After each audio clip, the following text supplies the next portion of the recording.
What's up, guys? It is Preach as always. So what we're going to talk about today is the matchmaking system and how crazy it actually is. So the gameplay that you're seeing in the background is a game where I absolutely go off in this game, and this ends up being a loss, okay? And I'm sniping. It's here on high rise. We're playing domination, and I tried to win the actual game, all right? So I tried to capture points. I tried to keep the enemy off of points, and I end up, at the end of this game, I'll just tell you some of this now, with the most kills in the lobby, number one. Most kills in the whole lobby. The most point captures in the whole lobby, number two. The most defends of a point in the whole lobby, number three. And the highest kill-death ratio in the whole lobby, number four. Pretty much everything that you could possibly do to win. And I lost this game. And this is where I want to talk about the matchmaking system, okay?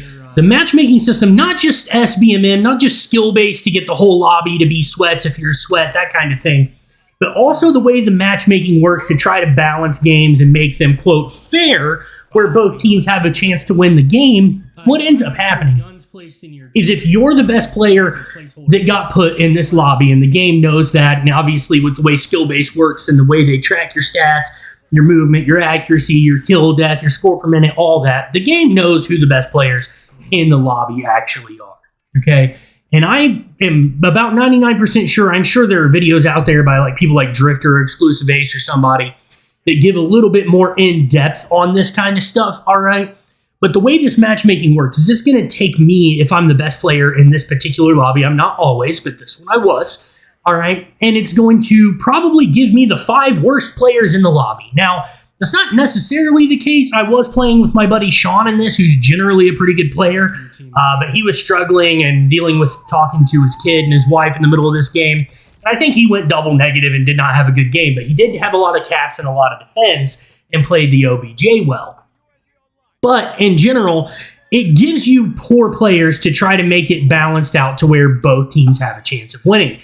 And what this really does is it screws you over for being the best player in the game. It absolutely shreds your potential to have a great game sometimes because you're playing against, 6 players that are better than your teammates. So there's more of them alive a lot of times in your gunfights. Now, that didn't really hinder me in this game on getting my kills. That didn't hinder me on getting my caps. That didn't hinder my gameplay at all. But I was stressing, trying to come back and win this game, and we were getting destroyed early. We came close to making a little bit of a comeback, but really this overall was not a close game.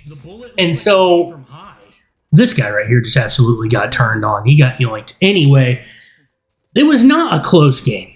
All right, and it should have been a closer game. Matter of fact, we should have won with me performing like I performed.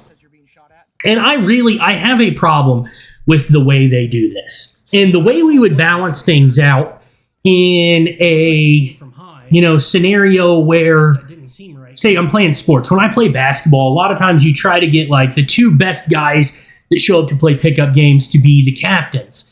And then they pick from there on who they want. And so the first guy that's the first captain has first pick, picks the guy that he wants to play with the most. And then the next guy picks the guy he wants to play with most out of who's left. And then it goes back to the first guy. Out of who's left, he has to do the same thing. And you go back and forth making picks. And I wish this worked more like that. Not where we're making picks as captains, because we're playing in lobbies where we don't know the other people. But where the game was like, okay, best player over here, second best player over here. Okay? And then the second best player gets the third best player on his team, and the first best player gets the fourth best player on his team, and the fifth best player on his team. And then this guy gets the sixth best player on his team, and the seventh best, and this guy gets the 8th and 9th, and this guy gets the 10th and 11th, and then back to the first guy gets the 12th best player. So the first, the overall best player on the team or in the lobby is on one team with the worst player in the lobby, but it's pretty balanced throughout, right? That should be ideally how these lobbies work, but it does not seem to function that way. Generally, it feels like if you are the best player in the lobby, you get the worst 5 other players versus the next 6 best players. I'm sure that's not the actual way it goes, but that is how it feels most of the time in these lobbies. As you can see, we're like down by double points here. They're literally doubling us up. Even though I'm absolutely frying. This guy absolutely destroys me right here, though. But we're getting killed in this game, and it is because the way this matchmaking system works. And really, I think there needs to be a fix to this. Somehow, some way or another, there needs to be a fix to where you don't have to deal with this as a player trying to play Call of Duty, where you can have fun in casual lobbies. Now, what do I think the best way to do that is and accomplish that is the system I just laid out for you on how you divide up the team within the lobby, okay? But then let's talk about skill-based matchmaking, okay? Skill-based matchmaking is pretty strong in Call of Duty these days. This particular lobby, I felt like I was a little bit overmatched for the players that were in here. I was absolutely destroying like this little split quad feed right here on the point. Like, clearly these players are not hanging with me in this particular lobby right now. But for the most part, skill-based matchmaking is pretty heavy. And if we went back to ping connection-based matchmaking, and I know this has been talked about to literally like seemingly no end, beating a dead horse, so to speak, at this point, as much as we talk about skill-based matchmaking in Call of Duty. So I understand that it's been talked about over and over and over and over and over again.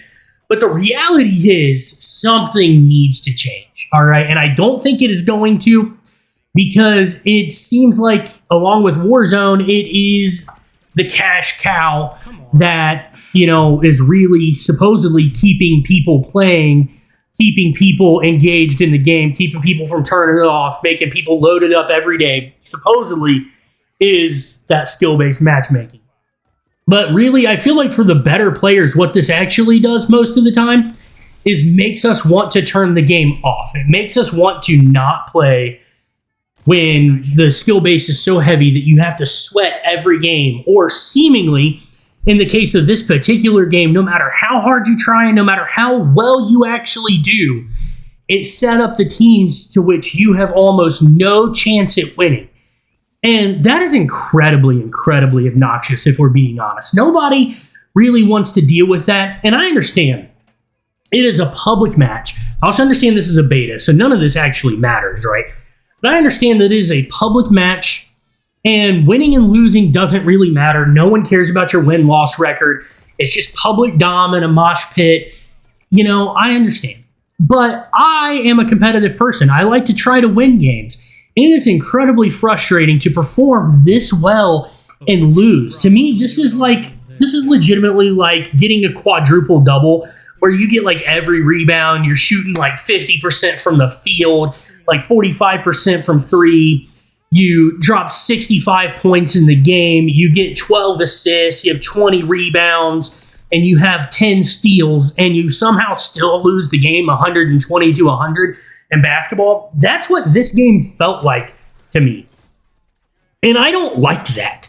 To be honest, I am a person who enjoys to win more than I enjoy personal stats. If I'm going to play basketball, I would rather, have 8 or 10 points, 6 or 7 assists, 8 or 9 rebounds, and win the game than I would have 40 points, 20 assists, 8 steals, 10 rebounds, and lose the game.